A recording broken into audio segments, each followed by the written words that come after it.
time, we'll go ahead and get started. Maybe there will be others who join, but it's already 1:40, and I think we'll go ahead and start. Thank you so much for being here. My name is Rebekah Zachariah, and I have with me my colleague Adeline Sitter.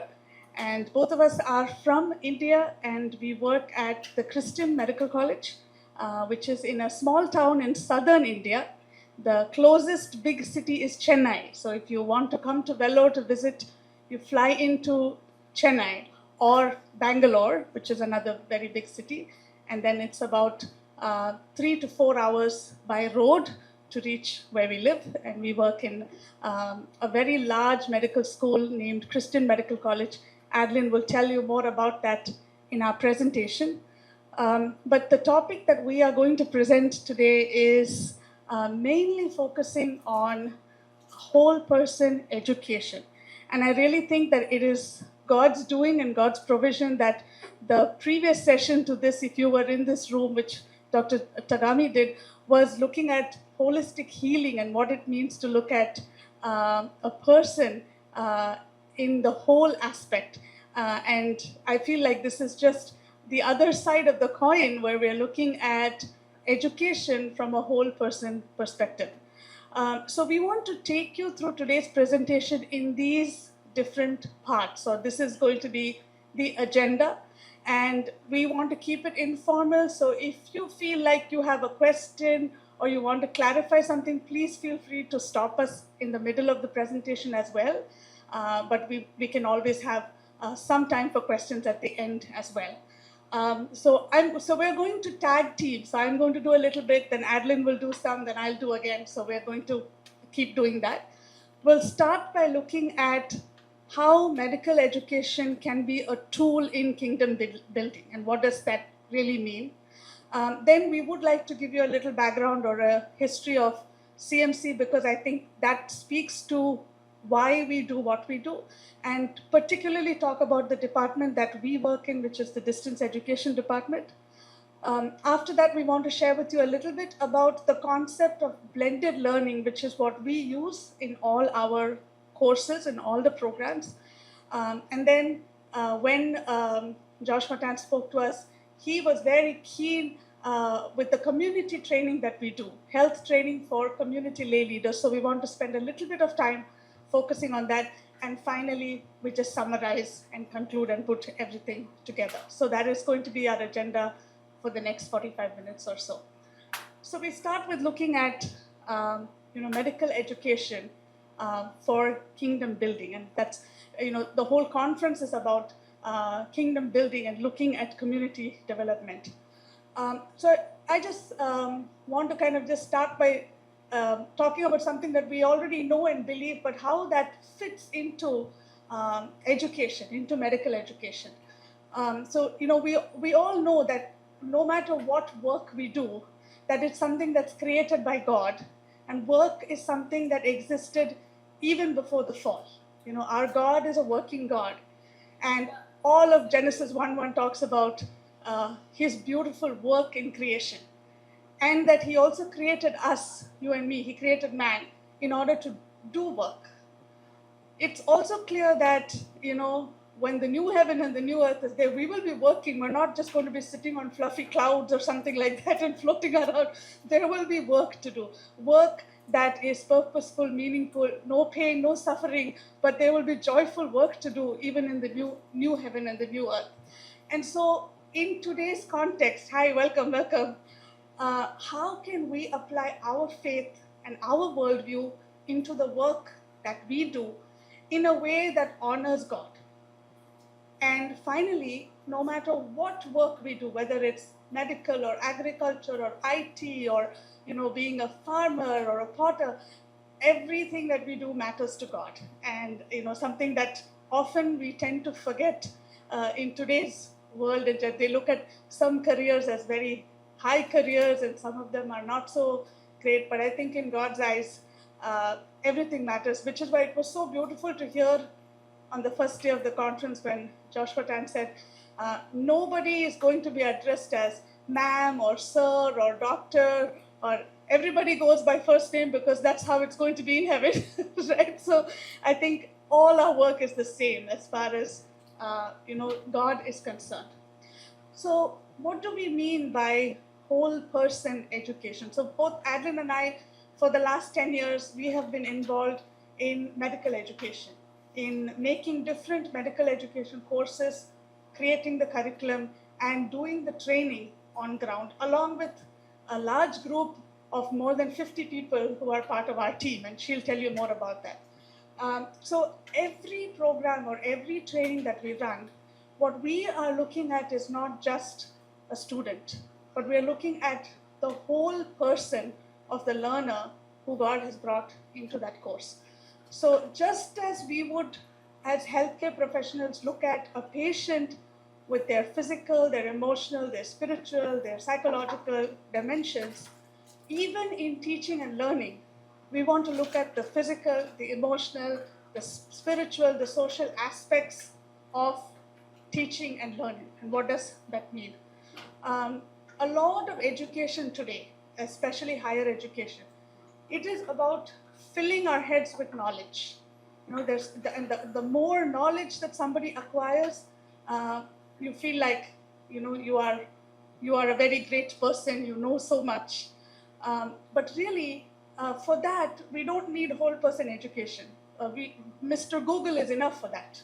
If you open the computer, you will get a lot of knowledge, but the practical use of it, how do we take that and apply it into an individual's life? That is what whole person education is all about. So in whole person education, we focus on the learner. We don't, in our line of work, we don't call anybody a student, and we don't call ourselves teachers, because we feel that even we are learning. So everybody is a learner, and when we train, we call ourselves facilitators, because we only facilitate the learning. But really the learning comes from above and from the students being responsive. So we are facilitators, and everyone who sits in our courses or in our classes are learners. And when we think about whole person education, we look at the person of the learner, but also the person of the educator or the facilitator, that I also receive something in the process of my teaching and learning. And that becomes really, really important when we think of it. So we focus on the whole, the entirety. Just like we focus on whole person care, we want to train healthcare professionals in whole person education so that they can offer that kind of whole person care. And so this verse, which Tagami also used in his presentation for those who were here, the exact same verse from 1 Thessalonians 5:23, I think is applicable in whole person education, where we're looking at the spirit, the soul, the body, and the fact that what we teach and what we learn needs to work in all these dimensions of the learner and the facilitator. So in other words, we look at education as life. It needs to be life-giving. It needs to be something that helps the learner to grow. It needs to bring about some change, first in the learner and then in the care that they give to the patient. It is an encounter. We've had learners who actually asked us very fundamental questions about who God is and why we work the way we do. And it gives us an opportunity or a platform to actually be able to share God's love through that. And finally, that it actually transforms the individual. Now, this is talking about education in a wider sense. I'm going to bring this down to medical education now, particularly for healthcare professionals. And I'm going to share 3 stories which will help us to understand what we mean by whole person education in medical education. And the first story is about one of our learners. The second story is about one of our facilitators who actually does the teaching. And the third one is about one of our teaching centers. And again, I'll tell the stories and then you will hear the background from Adeline in the next part of the presentation. But that's a picture there of one graduating batch. So we have over almost 1,500 students at any given time in all our courses put together. And this is a batch of family medicine students who have finished their 2-year diploma. and we have a big convocation ceremony when they finish and graduate. But I just put that there to kind of show you that, we make it very special. But one individual doctor from this group who was chosen to give the valedictory speech on the day of the convocation. And he works in the public health system, so he actually works in the government. We do a lot of training for government doctors and nurses as well. And this particular doctor works in one of the remote states of India called Bihar, in northern India, where healthcare is a lot less accessible than it is in the south. And he had been part of this program for 2 years, and he was chosen to say something on the convocation day. And this is what he said. Now, I have to tell you a little bit about the background of the examination system in Indian education. So in India, I don't know how it is in your countries, but in India, everything is geared towards passing the exam. You need to crack the exam and get your certificate in your hand. That's the goal of a learner from the day that they join a program. So even from the first day, a lot of them are only concerned about what questions will I get in the exam. So here you may be teaching a topic and you're so passionate. I remember in one class, and these are practicing doctors, mind you, so they're not young children. And one of the doctors put his hand up and he said, "Ma'am, this is all very nice, but will this come in the exam?" So we are a very exam-oriented student community in India. It's all about cracking the exam. And in fact, now the competition is so high that even if you get 90% or above, it's not enough. Everybody is getting 90% or above. So they're looking for what more can you do in addition? What other certifications can you get? So that's the level of competition. And we just heard this doctor talk, and we never expected to hear this. But his story was, he said, up until now, I was an MCQ doctor. So MCQs are multiple choice questions which come in the exams, right? So he said, till today, I was an MCQ doctor. Today, when I graduate after this course, I understand what it means to be a real doctor to my patients. And I thought that was transformation. And we followed up some of these doctors who are actually making a difference in their clinics with the way they are providing care with compassion to their patients. So that I thought was an example of how whole person education, actually transformed a learner. The second story I want to tell you is about one of our facilitators. So we are a small team of doctors, only about 8 to 10 doctors, and we have 1,500 students. So we have a few doctors, a few nurses, but we need many more to join hands with us when we run our programs. So what we do is every year, as a batch graduates, we identify people who have a passion to teach, and we run a faculty development program. We do a 3-day faculty development program, after which they co-teach with us or co-facilitate along with us. So this is one that just happened last year. But again, I put this picture up because I want to share the story of one of our co-facilitators who had a thriving practice, who still has a thriving practice going on in one of the cities in South India, and was making good money.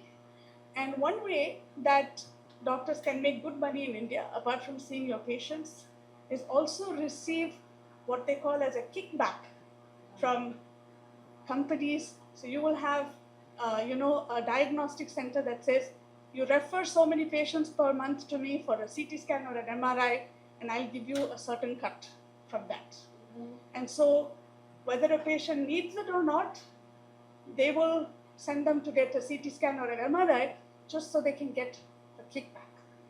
And here was this doctor who put up a sign outside his clinic saying, no kickbacks will be taken in this clinic. Because he wanted to actually, tell his community of patients that I'm practicing medicine the right way. And I thought that was, again, a story of transformation, that he was willing to, openly kind of tell people that this is something that I do not encourage or do not practice in my clinic. And then finally, the story of what I call a holy ground, because that's what our learner called it. So we have a network of mission hospitals that are part of the CMC network, the medical colleges network. They're all over the country, and several of them are our training centers. So when we do the face-to-face, the students or the learners will go to these mission hospitals, and that's where they spend a week or 10 days, depending on the length of the contact program. And we travel and go, and we are with the learners, and we help train. And one such hospital is in the northernmost part of India, and it's called the Duncan Hospital. It's almost on the border of India and Nepal, the country of Nepal, which is bordering. And we had a group of doctors from the government system who actually went for their contact program and spent some time. And the whole week, they got to see how Christian doctors practice medicine, with prayer every morning, with singing in the wards, like you mentioned, Dr. Titi, and with chaplains talking to patients, with people inviting the students over to their home for a dinner in the night, just some things that they had never seen. And so when they finished that week and they were getting ready to leave, one of the doctors told the facilitator, this is not just a hospital, this is holy ground, because they saw that there was something different about the place. And we really all glory to God for that. But that is what we believe is whole person education or transformation. So moving to the next part about the CMC and the distance education story. Thank you, Rebekah. So we'll talk a bit about the background of where we're working, because I think that's a story of transformation in itself. So the story goes back to 1819, when an American doctor came across a pamphlet in one of his patients' home about a famine in India and the need for medical care. He responded to that, his wife and he moved to India. A couple of their children had died on the way, and then they went on to have other children and served there for a number of years.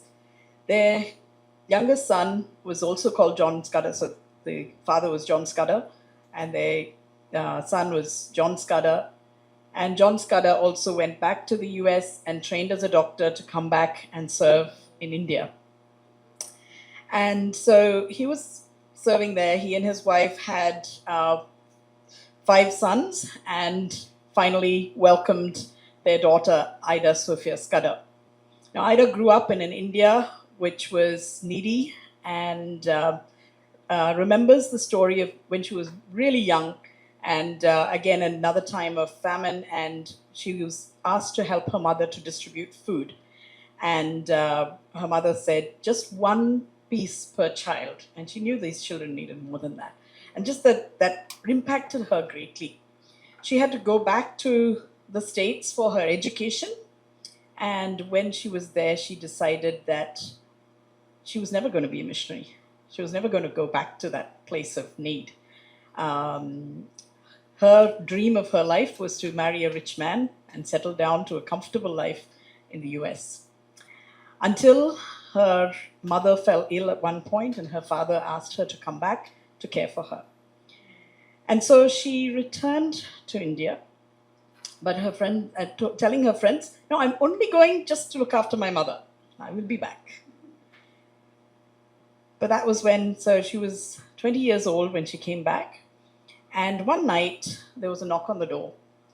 It was a man who came and said, my wife is having difficulty having her baby. Can you come and help? Ida says, my father is the doctor. I'll call him. And this man says, because of his religious beliefs, he said, I cannot have a man attend to my wife. If you cannot come, then my wife will die. And he walks away. Because Ida, was helpless. She was not a doctor. And whatever she tried to say, I will come, but let my father also come, he refused. She came back to the room feeling very heavy in heart, and there was another knock on the door. She thought maybe the man has changed his mind. I went running out to the door and found now another man of a different faith. But he too had the same story. My wife is having difficulty having her baby. Can you come and help? Again, she said the same things. I'm not the doctor. I'll call my father. Again, the man refused and he walked away. By this time, Ida was starting to feel the heaviness of it all when there was a third knock on the door.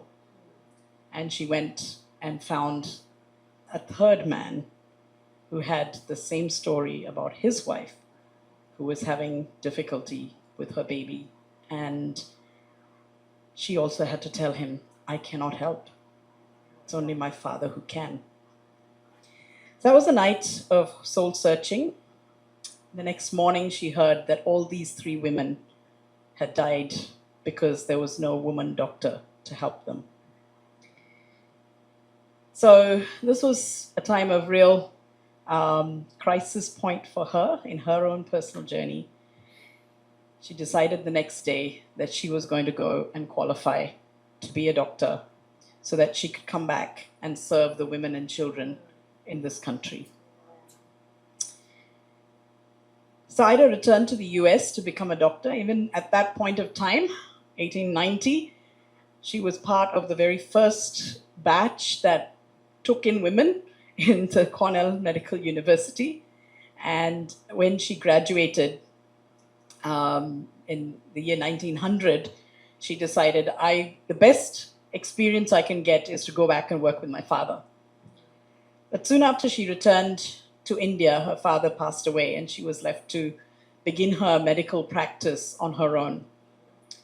It started as a 1-bed clinic, and soon she realized that if she really wanted to make a difference, she needed to start training. And so started initially with some nurse aid training and then, continue learning to equip others. So in 1918, she realized, okay, we need to build a medical college for this country. And at that point, she wanted to build a medical college for women. The way she got permission to do this was the authorities said, if you can find enough women to apply for your medical college, okay, this is 1918 in India, where, women didn't really get that much of education. They said, then we'll give you the license if you can find enough applicants. And she did. And those first women actually topped the university.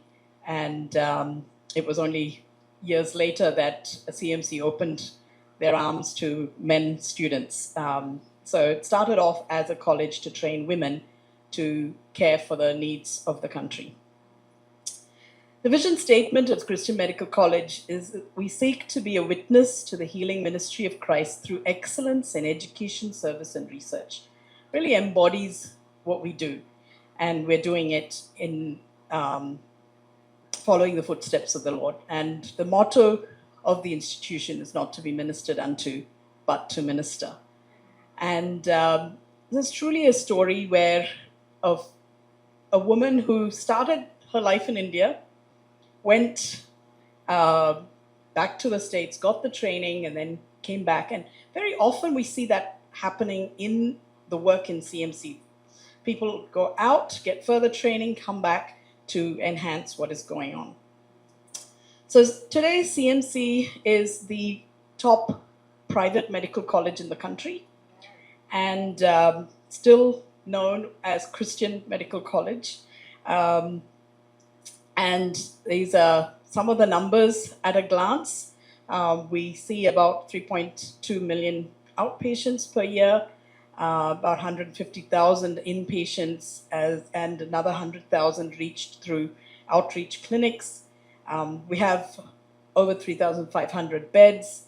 And at the moment, Christian Medical College has about 6 campuses where various aspects of the work is carried on. And we are sensitive to the needs of the poor, and over $20 million are contributed in charity to poor patients. The staff in CMC, so we have a total staff of about almost 14,000. So it's a fairly huge institution. And we have over 200 courses that train people at various levels of medical education. So medicine, nursing, a lot of allied health courses, and we are a tertiary care center. So this is a story of one woman who listened, who dreamed, acted on it, responded to the call that God placed on her heart. She didn't do it alone. She built a team and left a lasting legacy. We are 125 years old this year, and at the moment also trying to come back to, revisiting our vision and seeing where is God leading us. One of the early things that Dr. Ida did was what she called her roadsides. And so basically realizing we can't just stay in the clinic expecting patients to come. There are times that we need to go out to them. We need to get into the community where people are. And so started off using bullock carts, and then of course the old vehicles when she had a motorized vehicle. But that kind of leads me into talking about, it's not just about CMC located in Vellore in South India. We have a network of 168 Christian hospitals, mission hospitals, that support the work of CMC. And over the years, we've had a lot of partnership and interaction and collaboration with these mission hospitals. And very often, the doctors trained from CMC go back and serve in these rural mission hospitals. So it's a ecosystem, I guess, of Christian health service that goes on. We also have our network of Friends of Vellore in different parts of the world who support the ongoing work of Christian Medical College Vellore. And so it's not just about being in one place, it's about linking and networking and a bigger whole. Now, coming to the distance education unit, which Rebekah and I are both a part of, was started in 2004 by Dr. Vinod Shah, who was a graduate of CMC and spent many years of his life serving in missions, both in grassroots level mission work, as well as working in some of these mission hospitals. And he recognized the need for further equipping of doctors around the country, especially many of our doctors don't have an opportunity to specialize. And so seeing that need, he came to CMC asking whether Christian Medical College would provide a platform for him to start doing some training. And so the first course that was launched was a postgraduate diploma in family medicine, which is a 2-year postgraduate course. And we also train, so we have about 300 students enrolled per year. And every year we get about 500 applicants. So there is a demand. We also have an opportunity to run this course with the government, so training government doctors in the primary health system. Now, recently, in the middle of COVID, actually, we launched our international postgraduate diploma in family medicine, and we have at least some 50 countries represented among our students there. And then this year, we're also launching family medicine in these 3 different languages, so French, Russian, and Spanish. The other specialty courses, so these are all courses for those already in practice, and Rebekah will talk about blended learning in a bit. So they don't have to leave and come for 2 years of training. They are continuing their practice, and they self-study, and then they also come for contact sessions. So all of our courses are responding to needs in the country. So diabetes, geriatrics, mental health, rehabilitative medicine, lifestyle, most recently obstetric medicine, and the fellowship in dentistry as well. We also have courses for non-healthcare professionals. So we don't want to only focus on healthcare professionals. So these are courses, so some of our courses have a doctor as well as a non-healthcare professional graduate who comes and they do the course together, like our mental health course. We also have the Community Lay Leaders Health Training and the Community's Health Promoters course, which I'll talk about a little more in detail later, and a course in certificate, the certificate course in community mental health. Our contact centers are around the country, so doctors don't have to travel too far to get to the contact centers. And these are our international centers that we have partnerships with. So that's a little bit of the story of both CMC and distance education. The networking, what we learn when we come to conferences like this, and we take it back and use it to continue to build transformation through the education that we provide. Back to Rebekah to talk about blended learning.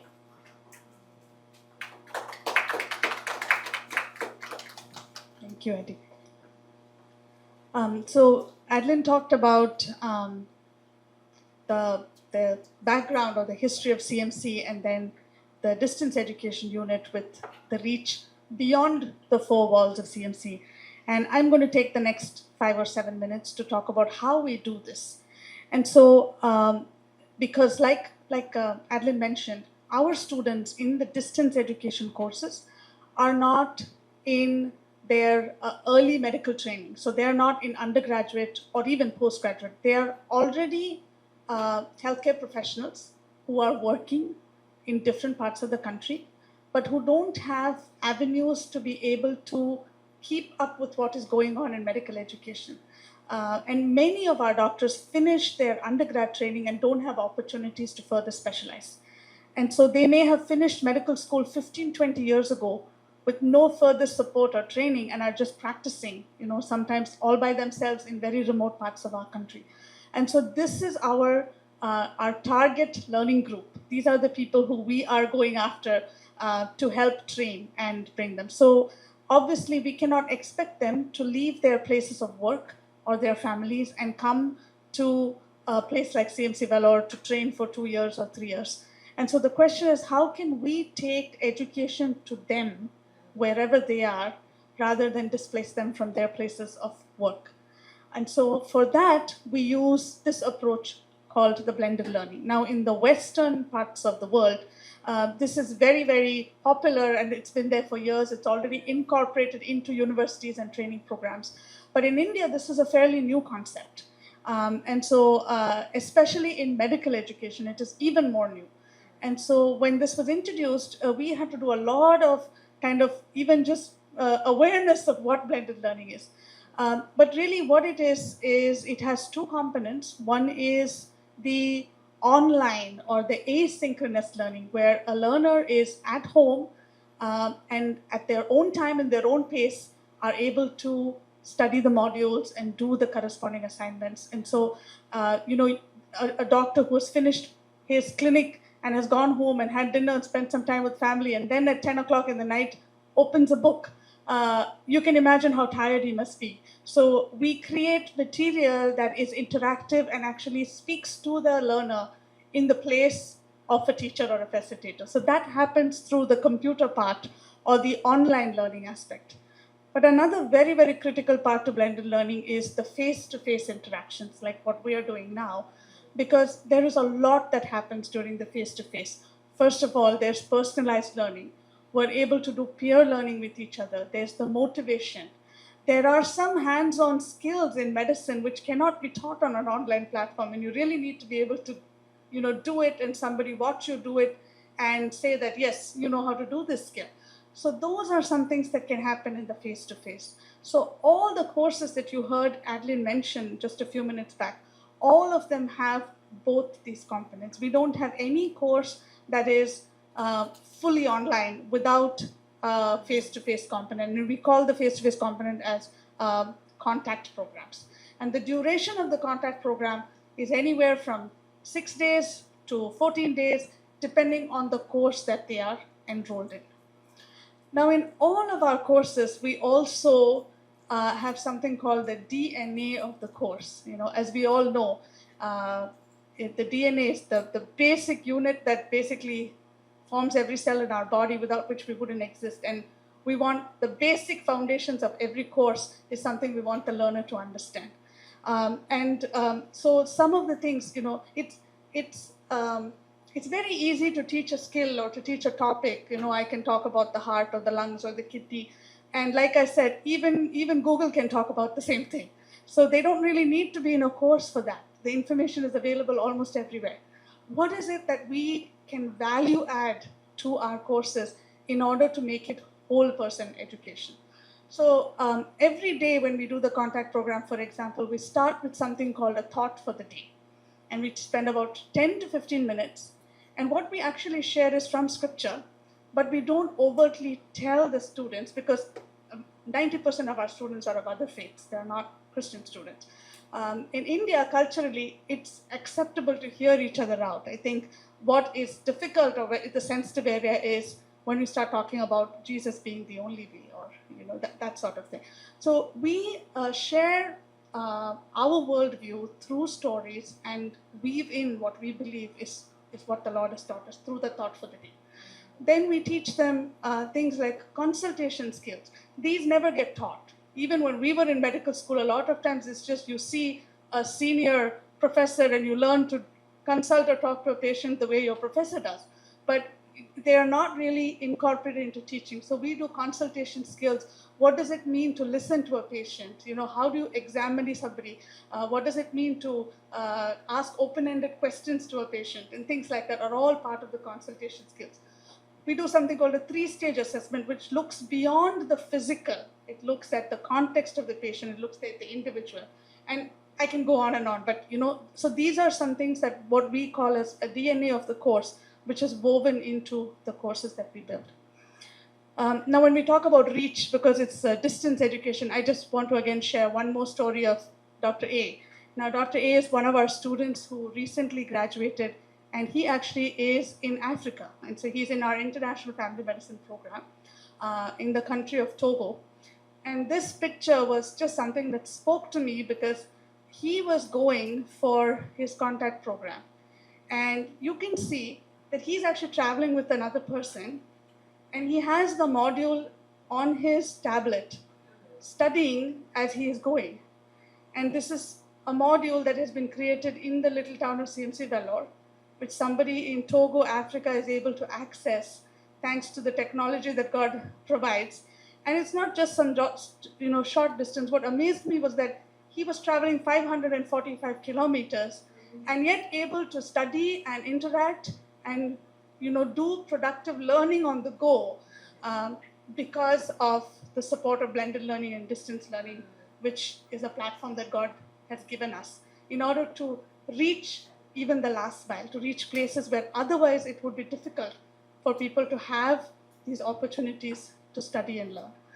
And so apart from India, where we have been running our programs for nearly 20 years now, for the last 5 years, we have the international programs, and I just wanted to show you the spread of the countries. So currently, our English family medicine program, we have contact centers in Egypt, Nigeria, Uganda, Cambodia, India, and Pakistan. And then for our French, we now have 2 centers, one in Congo, the Democratic Republic of Congo, and in Togo. And then we've got 2 Russian centers for our Russian contact program in Kyrgyzstan and Uzbekistan, and a Spanish center in Honduras. And these are all the 3 language programs which have just started this year in 2025. And we are very excited about being able to offer it in these other languages as well. It's been more than 2 years of making the modules in these other languages with other partners who we've been working with. The next couple of slides are just pictures to show you, our students. So here's a group that's come to India, and they're learning how to put a plaster of Paris cast. So some are real patients they see, some are simulated patients. This is our group in Cambodia last year when they had their contact program. This one is in Nigeria. This one is in Uganda. And there's our group from Egypt, and the tall person in the middle is our facilitator, Dr. Friki, who went from India. He's a South African doctor, works with us in India, traveled to Egypt to do the training. So you can see that the world is a small place. And this is some of the students who came to this is our department in Vellore, and we just had a fellowship lunch and took a picture after that. So that just to show you, what blended learning can offer in today's world with the technology. And back to Adeline now. Thank you. So, it makes sense. Okay, we want to train all these doctors and sometimes nurses. We also do have a community health officer mentoring program, which I'd forgotten to put on that list, which we do with the government. And, our courses also offer an opportunity to partner with the government. It's not very easy to work with the government, but it reaches places that otherwise we don't get to reach. But how about training for non-healthcare professionals? Why? First of all, the vision for these courses started when you realized that a lot of the conditions that were reaching the hospital because there was no prevention happening in the communities. And, when you have a really stretched manpower in the rural areas, then it's very hard to do a lot of preventative education. So what do? I mean, we don't need, qualified doctors to tell people how to wash your hands. I mean, so the idea is whoever is there, let's train them so that they can give education in the community. They can be an influence in that community. And so who do we find? We found the missionaries and pastors who are working in rural areas. Not just, for many of them, if a child fell sick, it's a long journey to get to a hospital. So health training, some basic health training will help them to look after their own families, cuts down medical expenses for them. Yeah. They are available in places of need, and these are people who are already motivated. It is much harder to motivate the trained than to train the motivated. And this is going back to basics, right? Jesus went around preaching, teaching, and healing. He didn't say, okay, today I'm going to do this ministry and tomorrow I'm going to do something else. For him, it was a holistic ministry. And so for gospel workers to equip themselves to be able to care for the physical needs in a limited manner is a beautiful replication of the ministry of our Lord Jesus. So we have these two courses mainly. The Community Lay Leaders Health Training Certificate course, CLHTC. It's a bit of a mouthful. Our tagline is to be a change agent.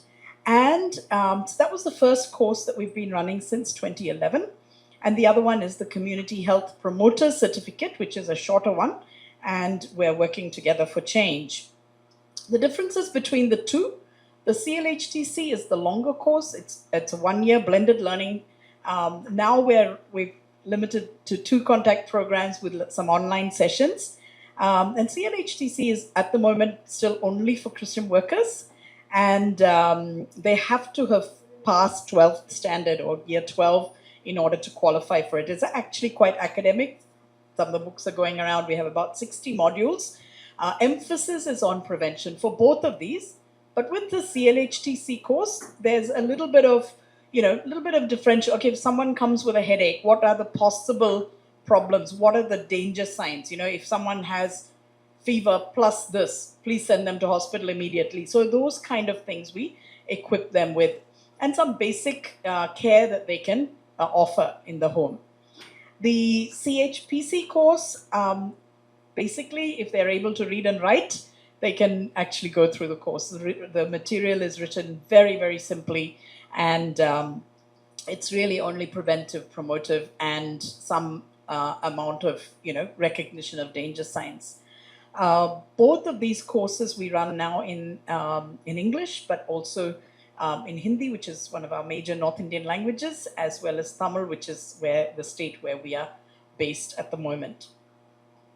We function on a multiplier effect. So we have the master nurse trainers. It is a nurse-led program. So the nurses in CMC, we develop them. The team develops the material and all of the, everything to do with the question papers, the whole thing is done there. But the nurses train nurses from the regional mission hospitals. So the nurses in the mission hospital become the trainers for this course. So we prepare the material and train the train nurses, and then they train the lay leaders in their vicinity, so that they train them, and these lay leaders can conduct health education in schools. And a lot of these government schools in the rural areas, the teachers are very grateful for somebody to come and entertain the students for a while. And so teaching prevention in the schools, training community health volunteers, doing health education. Many of them, after the church service, they'll give a short health talk before the congregation leaves.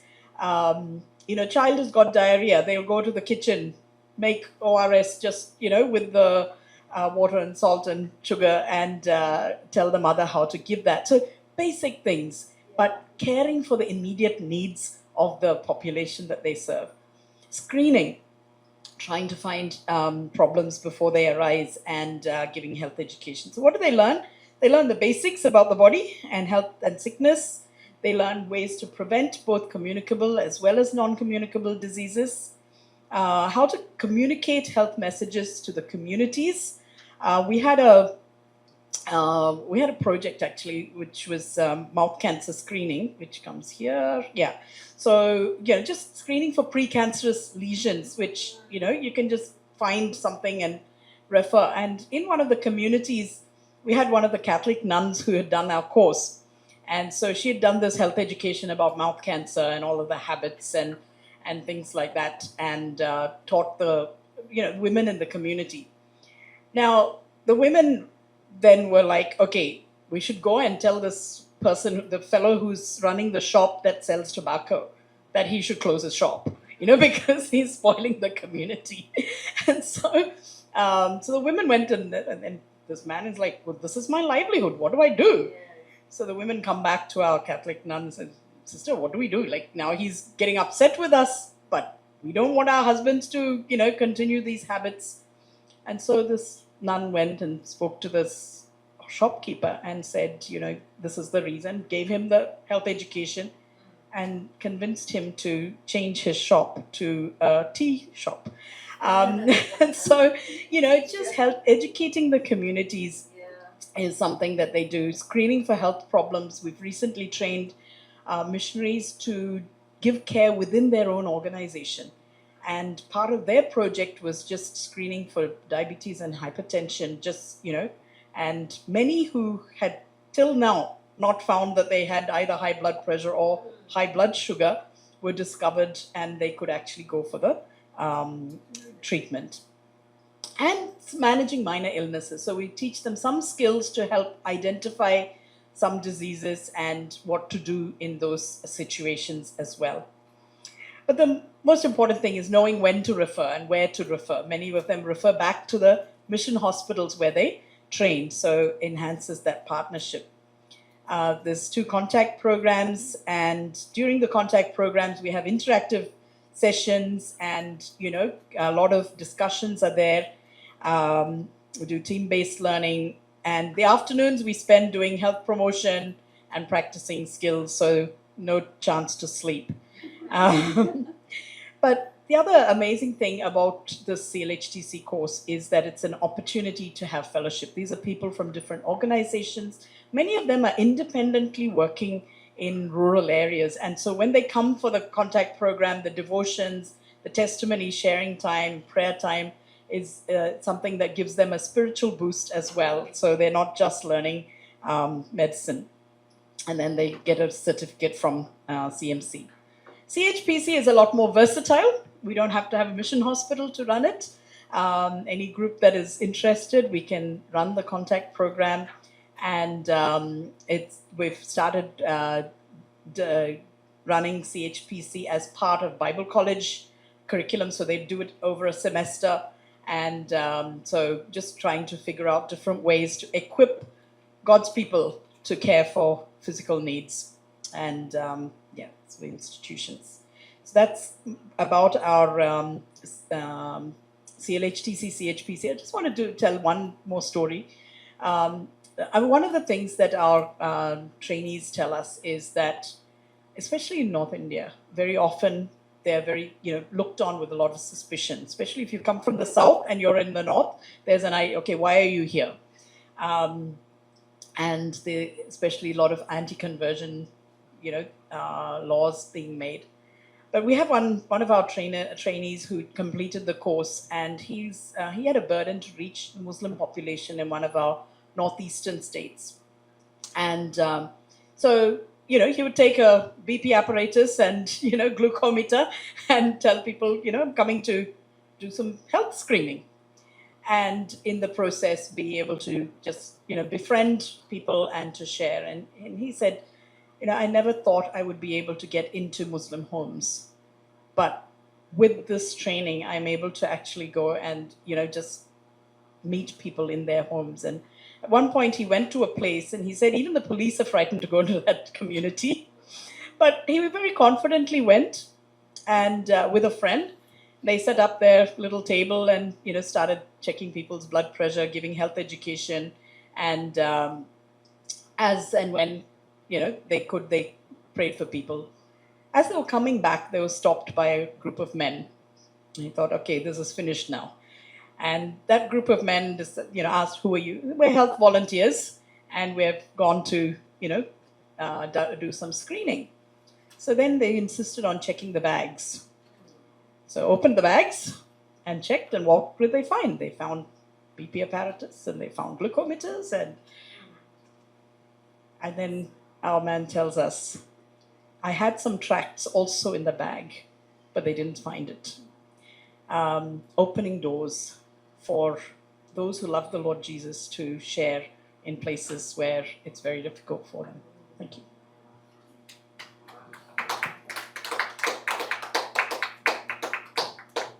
So we just want to conclude with just 2 or 3 slides that will help us to wrap it all up. We've talked a lot, we've said many things, but I think, when we think about education per se, the heart of education really is the education of the heart.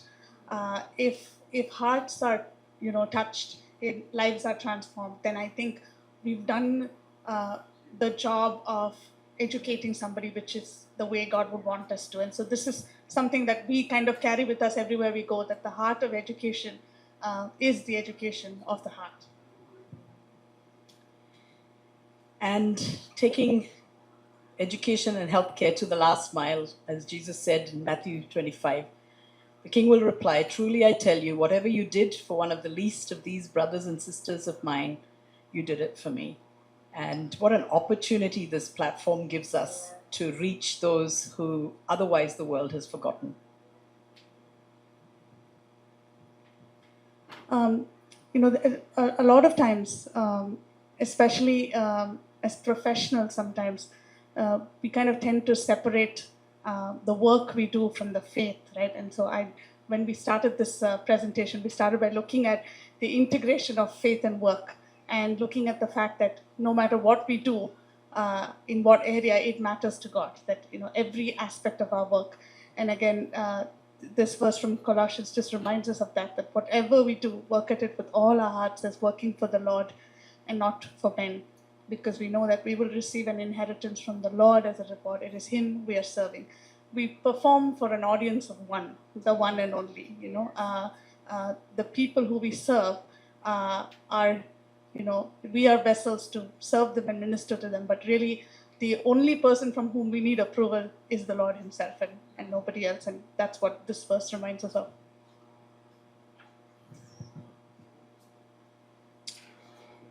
And this is a quote going back to Dr. Ida Scudder, a quote that was written by her at a time when the institution was going through a big crisis point.